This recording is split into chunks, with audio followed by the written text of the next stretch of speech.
Provided we don't have 15 presidents.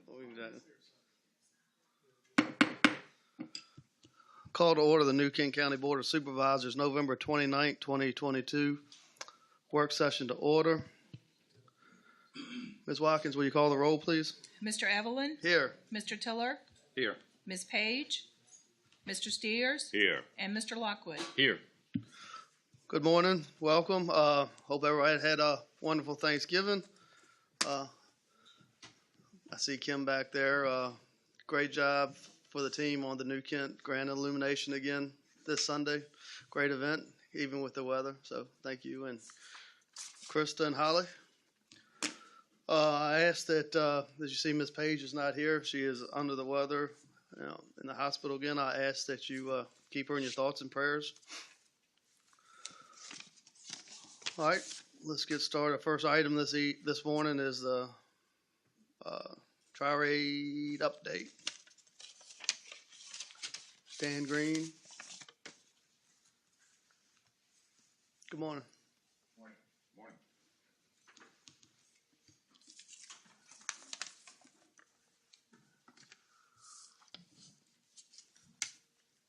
First, I want to say thanks for setting aside time for me to come before you. And hopefully, at the end of conclusion of my quick presentation, we will push the triad further on down the road. I don't know how many of you are aware, but I am deeply concerned about our senior population. And I always like to put your money where your mouth is. I serve as on the Social Service Advisory Council as one of their members. I also serve as the county's representative to Senior Connection. All of these involve seniors, and I'll have my own nonprofit to help seniors navigate the Medicare bill. So, the Chickahominy Area Triad was started in 2017, and it's a joint program, an effort between the state, the county, and the community. The purpose of the organization is to better relationship between law enforcement and seniors, and also to provide those seniors with some realistic effort or feeling that they are secure within the county. When the triad was established, it was also as a joint effort between New Kent County and Charles City County. They both equally weighed in. The board is organized that way to where one, either the president or the chair of the co-chair, have to be from different counties. In being involved with the seniors, one of the things I did was my homework. I looked at how many seniors we had. We have roughly 4,400 seniors in New Kent. Please remember that number, because I'm going to show you something in a few minutes and ask you to do something for us. And then over in the Charles City, like I said, it was a combined effort. We have 1,700. What I'm asking not only the New Kent County Board of Supervisors for, I'm going to Charles City also and asking them for the same thing. Right now, we have no funding. It was a program that was started, but it wasn't funded. And without funds, it's kind of hard to get on down the road. So I'm asking each county for $2,500. And hopefully we can put this in our annual budget, because I don't want to see the triad go away for the lack of funds. Our participation has been down. Over the last year, the average number of attendees has been 9. And we need to make that grow. But however, when we add another element in that we provide refreshments for the seniors in conjunction with the meeting, that number triples. We've had up to as many as 70 or 80 people to come. So that's part of why I'm asking for the money from the both. We all, like I say, alternating locations where the meeting is conducted.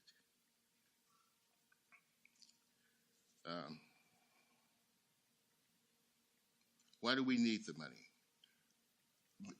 Being acquainted with the the area of our population and stuff, especially at 4,400, a lot of those individuals in there are, I would say, short on income. So that free meal that we would be, or refreshments that we'll be providing them, I'm sure that they would be real appreciative of. But not only that, we have other issues that we require. We need printing, we need office supplies for. But again, there's no funding for that. Now, over the last year, members have donated over $500 worth of support to the Triad because we had no other way to fund it.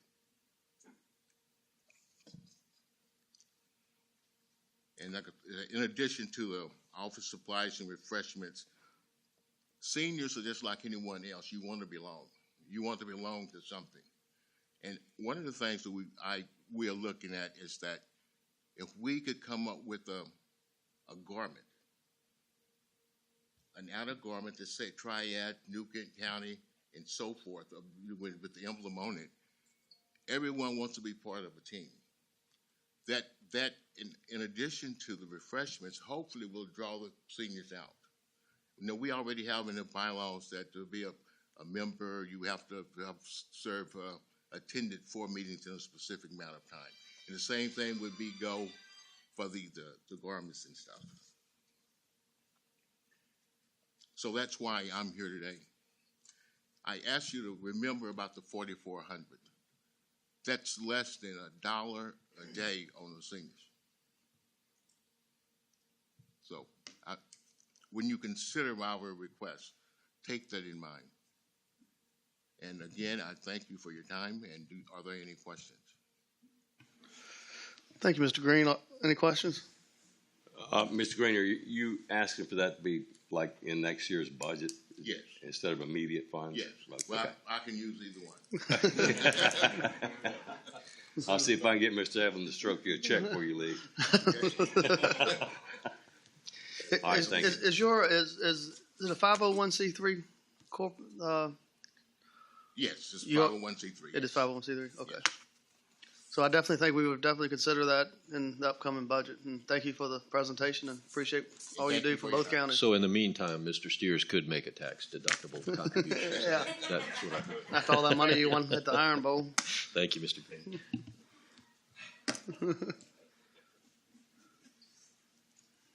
All right. New Kent County Code proposed update, section 30, emergency service. Chief Opet. Good morning, Mr. Chairman, members of the board. Before you today, obviously, this should be, for most of you, your second look at the proposed changes. I think, Mr. Chairman, this might be your first look at them. But the second look that I work with you the main issue here is the last time the code section has been updated for us is in 2007. So for the statewide fire prevention code, that's updated every 3 years. We're 5 revisions overdue.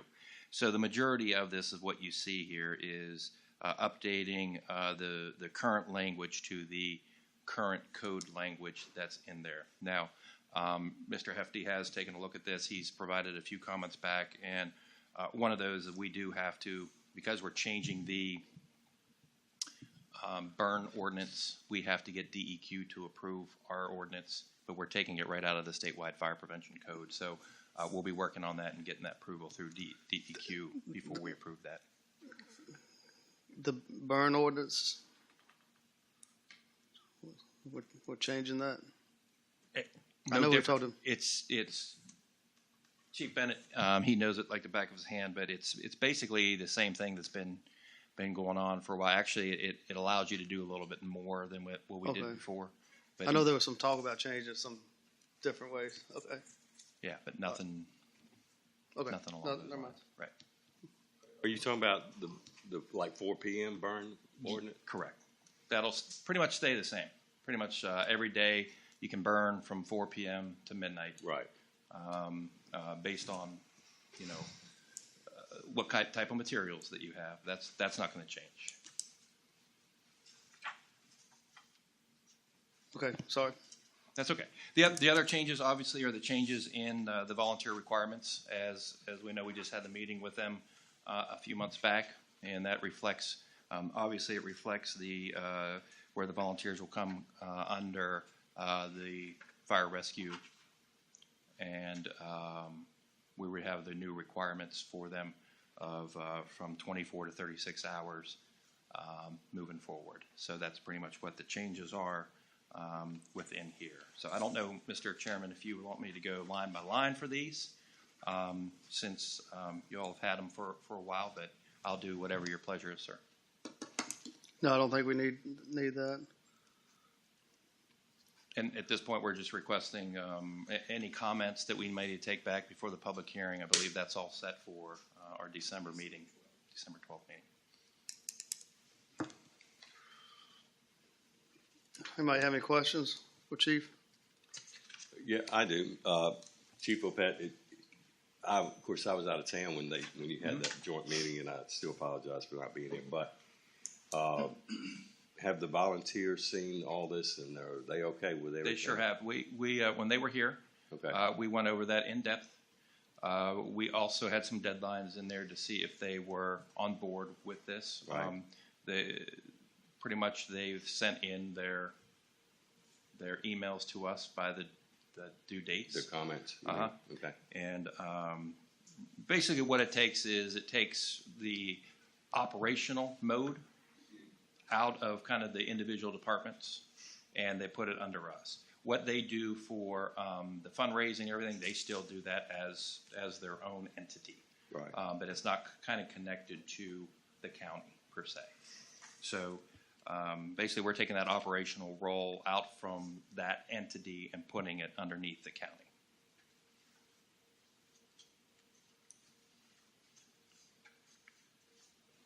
Mr. Chairman, Mr. Tiller? I think actually we went over the changes numerous times that night. At Correct. that meeting, to Yeah. say the least. But I think it's a good move on your county's part. So the 300 feet from the wood line or building, is that pretty much what state, is that kind of in the state Yes. code, fire code? Okay. So you're just kind of getting compliant with that?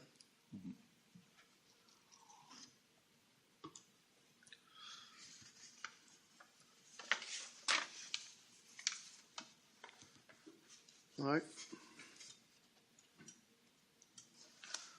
Anybody have anything else? So I guess this has to, this is a update, so this is gonna go to public hearing.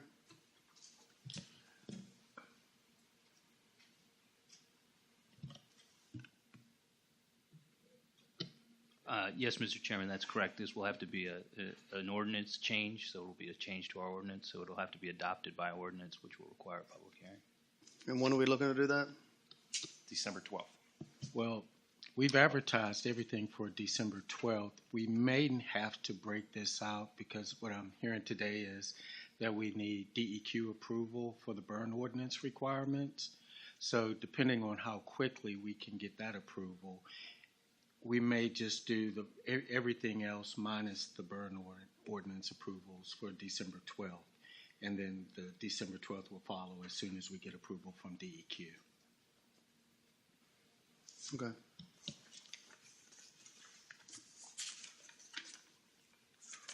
All right. Thanks, Chief. Thank you.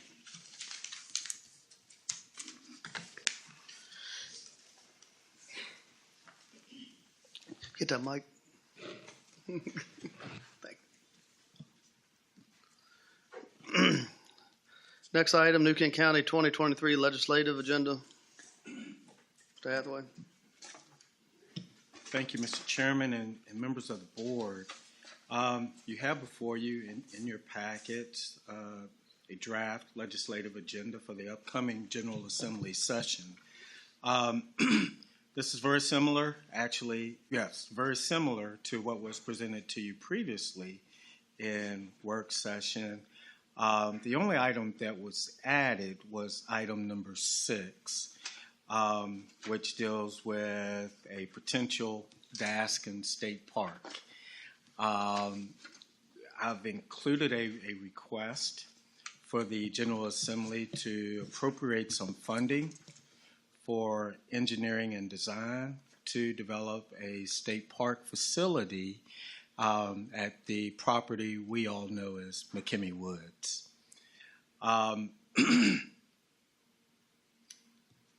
If that is the will of the board to make that a park facility, we've recently have purchased it, and I don't believe we owned the property at the time when this was presented to you last. But now that we do have ownership, I included this as an item for your consideration. Again, the main ask is mental health, especially dealing with the TDOs. And I know this is an issue that the state is aware of, that there is a mental health crisis. But I think it's important for us to have this in our legislative agenda, mainly because a lot of the discussions that I've seen so far at the state level deals with the state impacts. I think the sheriff does an excellent job here with laying out the impacts to the local government and local agencies, and really that needs to be part of the consideration as the state looks for ways to address the state's mental health crisis. VDOT speed studies, again, we're asking for more input in the process when VDOT conducts speed studies. And our justification is, after the study is done and the speed limit is set, we're the ones charged with enforcing it and dealing with the traffic impacts of whatever speed limit is set for any particular state road.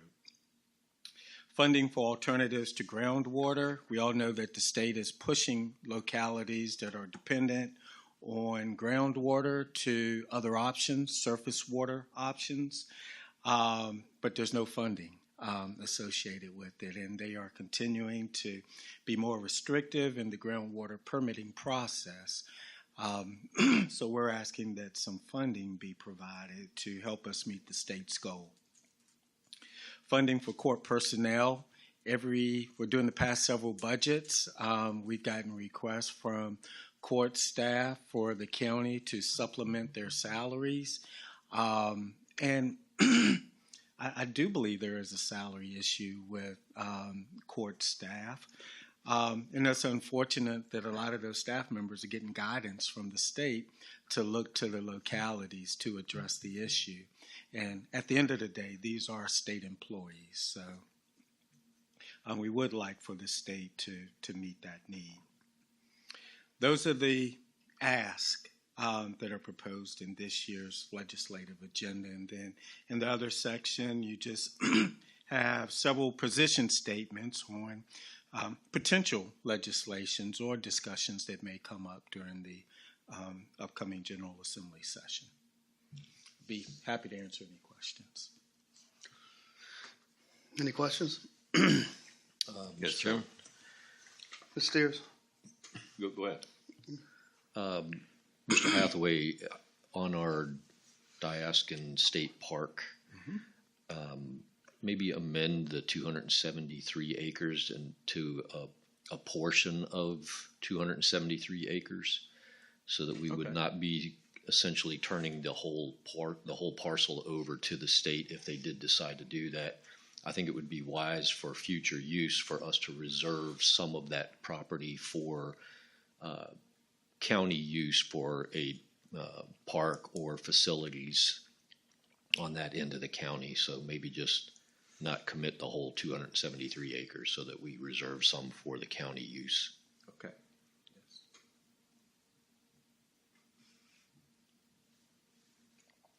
Ms. Steers? Yes, Mr. Chairman. I had requested, and it's not on here, but the possibility of the General Assembly allowing the Sheriff's Department to organize a group of retired veterans to help patrol our school campuses. Is that not the wish of the board? We did discuss that at the last presentation. Yeah, and that can be added. I mean, I kind of think that'd be up. I mean, what does the sheriff think about that? I've not had a conversation with the sheriff Have you talked to? I just mentioned to him that if we had that organization, that it would fall underneath, his direction, and he didn't seem to be opposed to it. My recommendation would certainly be if something like that was done, then it would fall under the sheriff's control. Right, it would be, and there'd be background checks, and just like you would hiring a deputy. What I'm not sure of, though, is a code amendment needed for the sheriff to form a volunteer group to work in the schools. Now, I think there was some discussion about taking it a step further with the potential of them being armed, and that probably would require a code amendment. Right. But is that what we're talking? Yes, I mean, I feel that they should be armed, and if not, then if there is a shooter on campus and he's unarmed, that's just one more target to shoot. Okay. Yeah, I believe that would. The purpose is to discourage anybody from, and mostly I know we've got SRO officers, that are in the building mostly, but no one's patrolling the parking lot or noticing the white van that's been sitting there for 3 or 4 hours with tinted windows, stuff like that. Just an extra safeguard for our kids. Mm-hmm.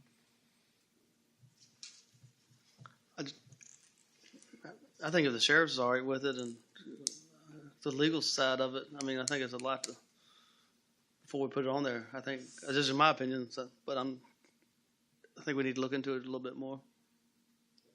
There may be some DCJS requirements that they would require certain training and things along those lines, especially if they are armed, and some possible state code changes that would allow, depending on how their connection to the sheriff's office in the county is, because they would then be under the county's insurance and everything else if something were to happen. Yeah. Can you all check on that? Unless the board wants to go ahead and put it on there. I'd like to know the liability aspects of that. I mean, we do Before next have meeting. SROs in all our schools, and the sheriff's done a great job with getting that done. And I think that you're opening a big can of worms to have. I mean, if we're going to have volunteers just patrolling the school unarmed, they could warn you about the ban and whatever else is going on. But I think we definitely would want to know what our liability would be to have armed citizens that were not actual deputies, or however that would be formed. We can, if you'd like, we can take this back up at our December meeting, which will give the sheriff and I and Brenda and everyone an opportunity to get together and do some research. You good with that? Yeah, that's good. We ought to get with them too. Yep.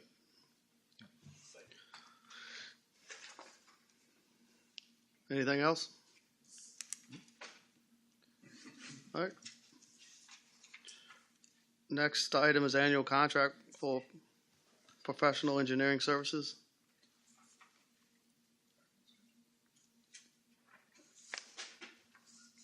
All right. Thank you. I'm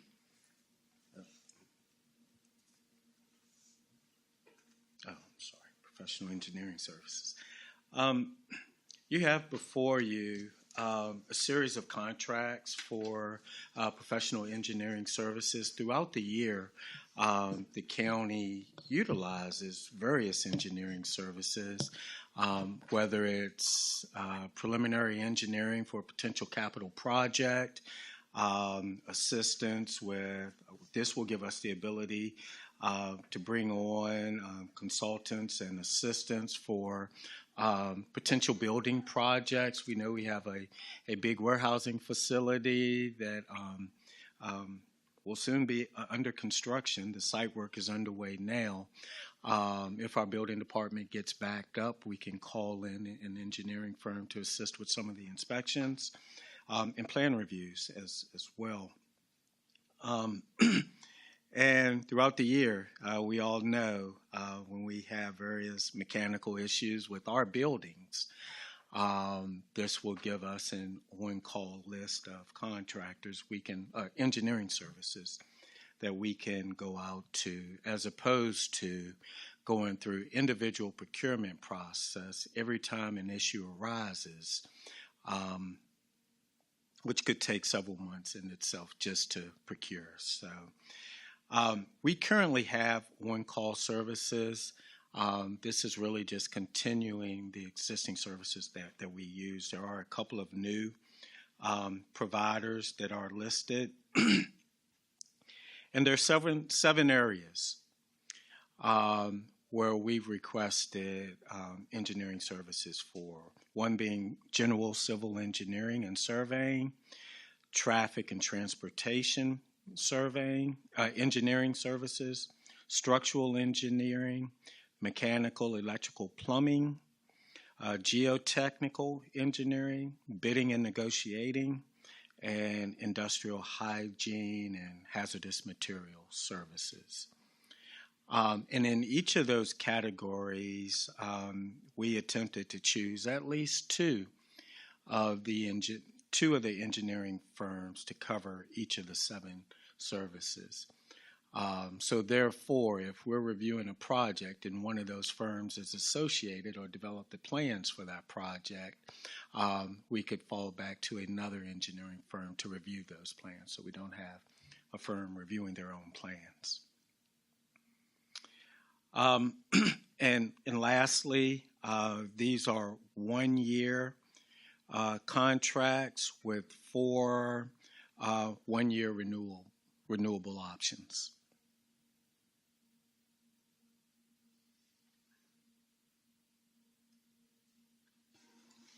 Thank you, Mr. Hathaway. Any questions?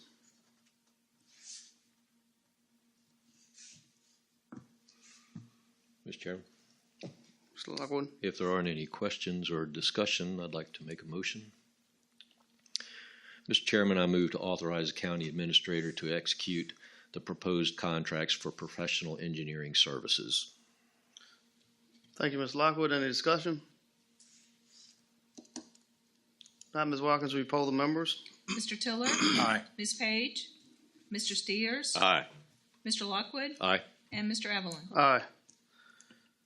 Next item, CVWMA Solid Waste Transport and Disposal Services Agreement. Mr. Hathaway? Thank you, Mr. Chairman and members of the board. The agreement before you is with Central Virginia Waste Management Authority for solid waste transporting and disposal services at our trash transfer sites. With these agreements, I just want to bring to your attention there is a significant increase in services that are being proposed, which I've laid out in the fiscal impact section of my staff memo. The county currently budgets $317,950. That's what's in our current FY23 budget. We're going to look at the number of hauls and tonnage collected at our sites to build our budget for FY24 and then make some projections for FY24. But just from the cost increases, price increases of this new contract, I anticipate there will be some significant increases to that line item in our budget. It looks like to me it's about a 60% increase, so you're going to, at least $222,000 is what the increase is going to be. Well, The numbers based they gave on our current collection rate being steady. And as you know, we're growing. The county's growing. So I think it's going to be a little that's a minimum. Yeah. I think one of them was maybe 51%, but the rest of them were 60%, or right at 60% increases when I figured it out. Yes. That's a heck of an increase. Mr. Chairman. Yes, sir. Yeah. Or do we have any other options? Is this it? You know, we don't believe in, and Mr. Stewart and I have talked, with us going out and doing individually our own service. We believe that that's going to be a more expensive option. We are getting kind of a break based on, this is I believe there's 4 other localities that subscribe to this service. There's about 13 localities that comprise the Central Virginia Transportation Authority. So we're able to bid as a group, and I think we're getting better pricing, or probably the best pricing we can get in the market. At this point, I don't see any other options. What we haven't done is, and we can do that, it's going to take some time. I mean, there's the Middle Peninsula. They have a regional authority. We don't know if they'd be interested in including us. We can reach out to them, but I'm not sure if it's going to be a cheaper option for us. I will say, though, our General Services Department, to their credit, they are changing how we operate to save as much as we can, control. Yeah, I saw, excuse me, I didn't mean to interrupt, but I did talk with Mr. Stewart, and if it's okay with you, could he just make a couple comments about what he's doing to help with this? Mr. Stewart, would you come up and just let us know what all you told me what you're doing to try to help cut the cost?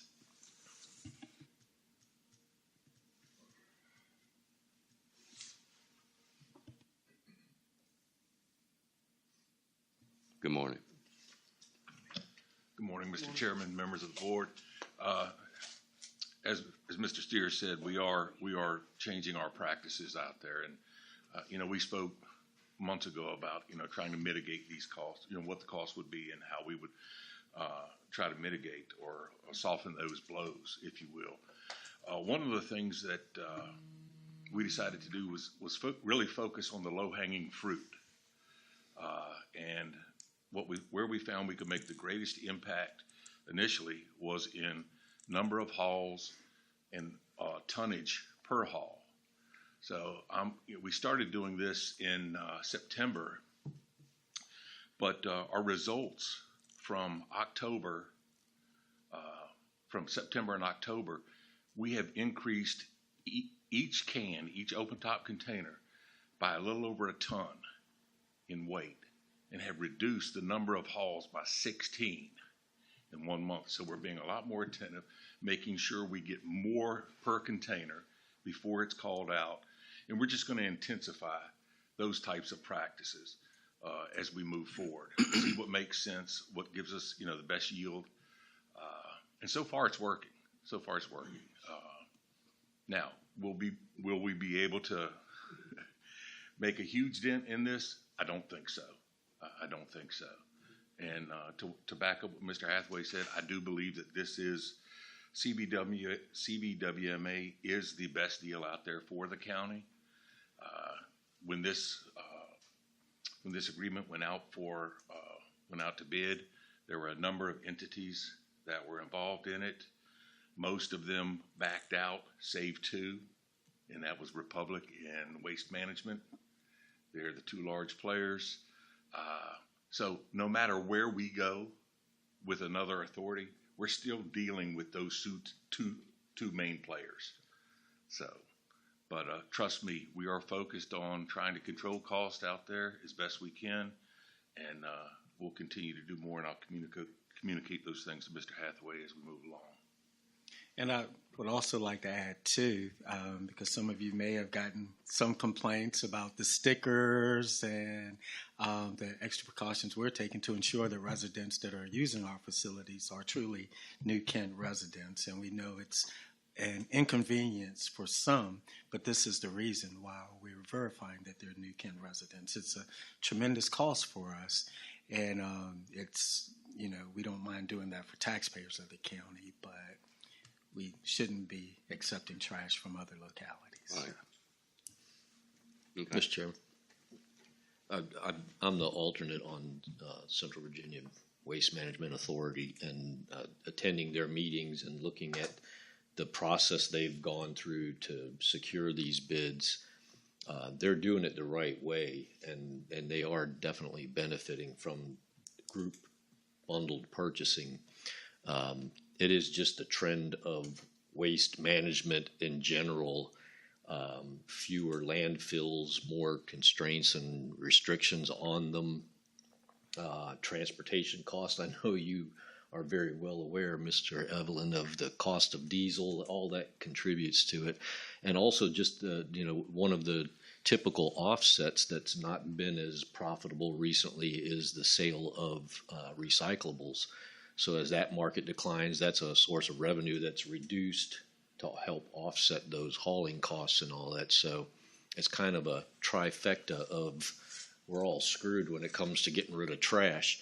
So, I think we should plan on doubling our budget next year because that's really the trend of how things are going right now. Thank you. Unfortunately, I think you're right. And also thank you, Mr. Stewart, for your hard work. I know you've done a lot to try to reduce those costs. Thank you very much. Thank you, sir. Thank you.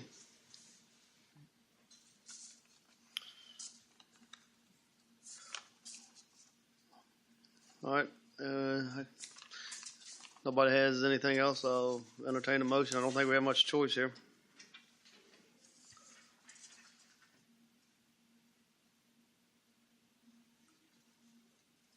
Mr. Chairman? Looks like I move to authorize the county. First turn my mic on. I move to authorize the county administrator to execute the proposed agreement with the Central Virginia Waste Management Authority for solid waste transporting and disposal services. Thank you, Mr. Lockwood. Any other discussion? Ms. Watkins, will you poll the members? Ms. Page, Mr. Steers, Aye. Mr. Lockwood, Aye. Mr. Tiller, Aye. and Mr. Evelyn. Aye. All right. Next item is the FY22 supplemental appropriations. Financial Services Director, Ms. Guthrie. Good morning, Mr. Chairman and members of the board. What you have before you is hopefully the final fiscal year 22 supplemental appropriations and budget transfers. As you know, at the end of the year, we always basically do a cleanup of the expenditure accounts, making sure nothing's over budget, and if it is, pulling from fund balance just to be in compliance for the GFOA. But if you have any questions, I'd be happy to answer them. Any questions from Ms. Guthrie? I'll entertain a motion. Mr. Chairman, Ms. Tiller? I move to approve the FY22 supplemental appropriations as presented. Thank you, Mr. Tiller. Ms. Watkins, will you poll the members? Mr. Steers? Aye. Mr. Lockwood, Aye. Mr. Tiller, Aye. Ms. Page, Mr. Evelyn. Aye. Next item is FY22 interdepartmental budget transfers.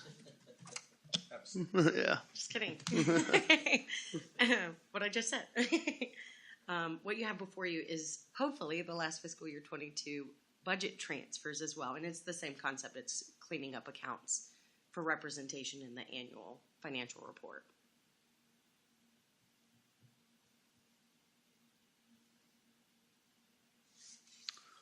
Right. Any questions from Ms. Guthrie? None, I'll entertain a motion. Mr. Chairman, Ms. Steers? I move to approve the FY22 interdepartmental budget transfers as presented. Thank you, Mrs. Steers. Any discussion? Ms. Watkins, will you poll the members, please? Mr. Lockwood, Aye. Mr. Tiller, Aye. Ms. Page, Mr. Steers, Aye. and Mr. Evelyn. Aye. Thank you. Thanks.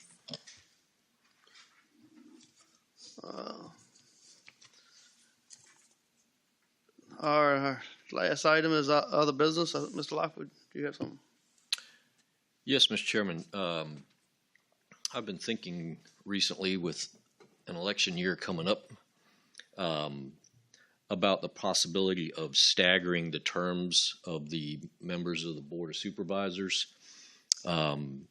It would require an ordinance change and a charter change, I believe. I think it would be a good time for us to consider that before we actually get into the election cycle. My thinking in this is continuity on the board. As the first timer still, I do recognize the value of the historical information that members that have been here for a while bring to the table when decisions are being made. And I think that, the staff having to only put up with me changing this last 3 years, that it definitely contributes to a smoother transition, or potentially a smoother transition if there were not a total change in the board. So it would require, I think we could do this in this cycle, changing 2 of the districts to a 2-year term for this election cycle, and from that point forward going to 4 years for each cycle. That would stagger 2, then 3. The most that would change would be 3, at one time. Since Mr. Tiller has stated his plans to retire, I think that it would be good for District 2 to be one of those. So whoever's running for that seat would be running for a 2-year term. And since I'm the one bringing it to the table, I would volunteer to be the other party that would run for 2 years, a 2-year term in this next election cycle. So that is, I guess, technically a declaration of my intentions as well. So, I just would like to open it up for discussion and see if the other board members feel like it would be, of any value to the Board of Supervisors and to the community. I would almost suggest, if anybody's listening, that the school board consider the same thing, just as a suggestion. So,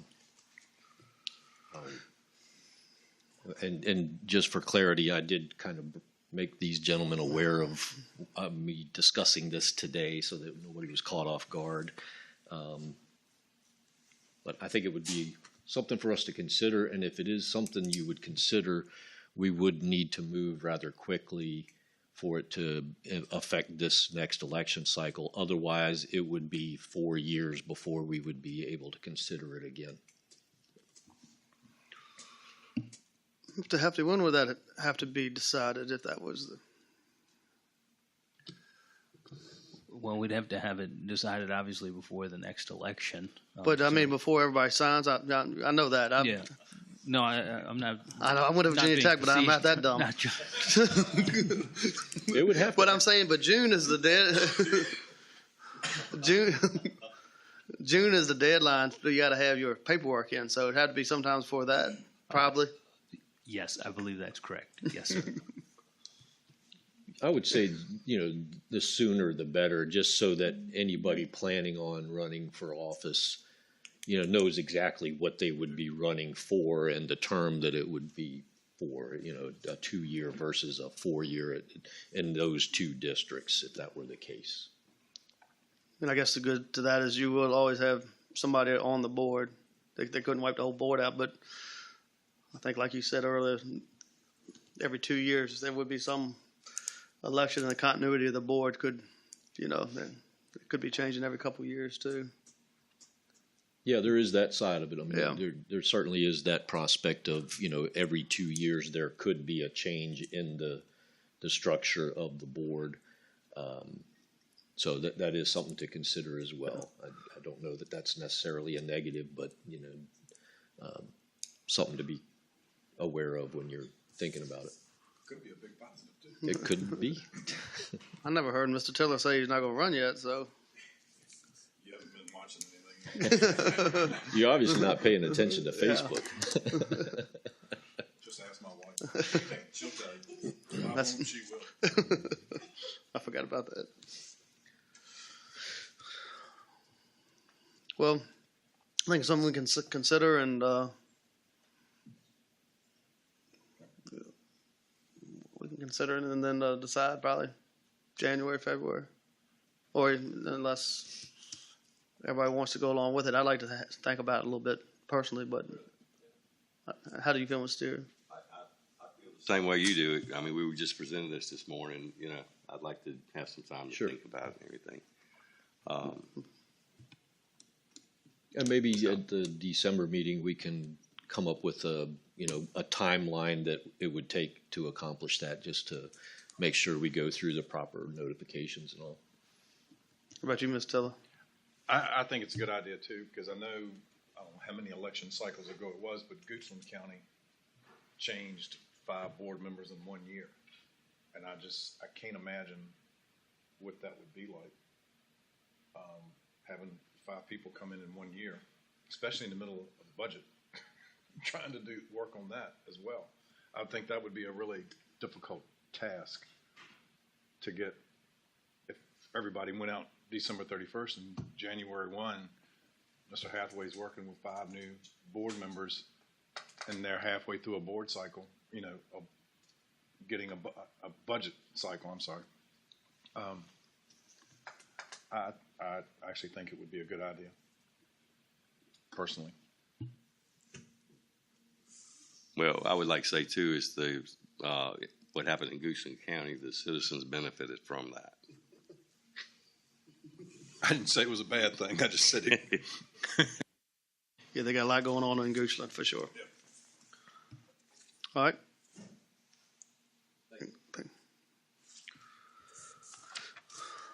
All right. Any other business? Mr. Chairman, I know you need to go, but Mr. Hathaway, could you give us briefly an update on the animal shelter and the fire station? I'll start with the fire station because that's a little further along. We are waiting on approval for our building permit. I don't think we've gotten that yet. We're returned back to civils. Okay. So we're still in the building permitting process. As soon as that building permit is approved, we should be in a position to break ground, and we're hoping that will be by the end of December. Okay. You want to come? You got something to add, Chief? One of the things that we will have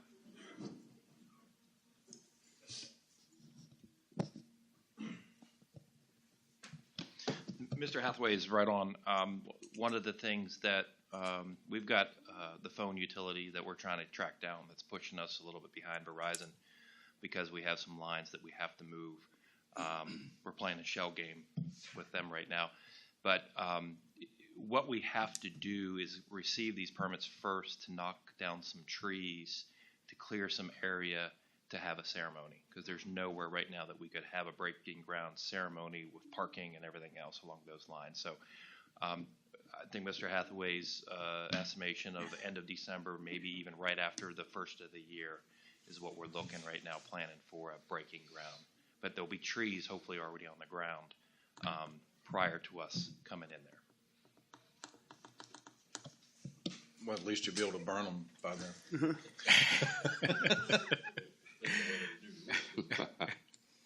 Now, the animal shelter project, we believe we have recently identified a location. I know I've spoken with you previously about the locating the animal shelter off of Ashland Farm Road. As we got into the preliminary work and really learned about the requirements from the FAA, because of its proximity to the runway, we've determined that is not the best location. We could make it work, but there's a very lengthy process involved with the FAA. So therefore, we've identified another piece of property which is directly across from the 612 trash transfer site. Still airport property, but it's outside of what's called the transitional zone for the airport. So we believe that that's a better site. With the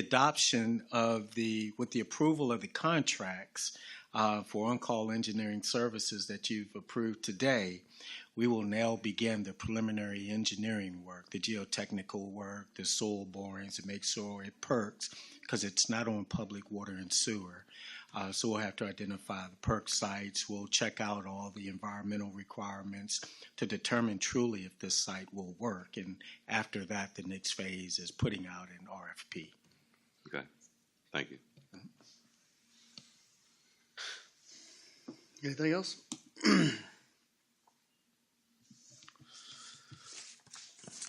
All right. The next regularly scheduled meeting of the Board of Supervisors will be held at 6 p.m. on Monday, December 12th, 2022, in the boardroom of the County Administration Building.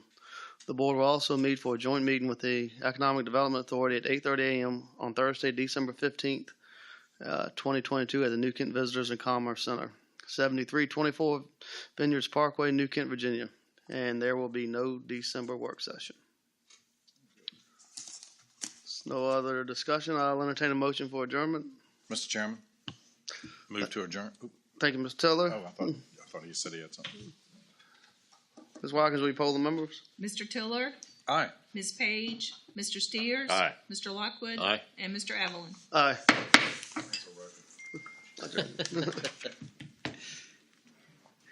Sorry for the phone interruptions earlier. Miss Page wasn't here to tell me to turn my volume off. She obviously didn't tell the chief deputy either.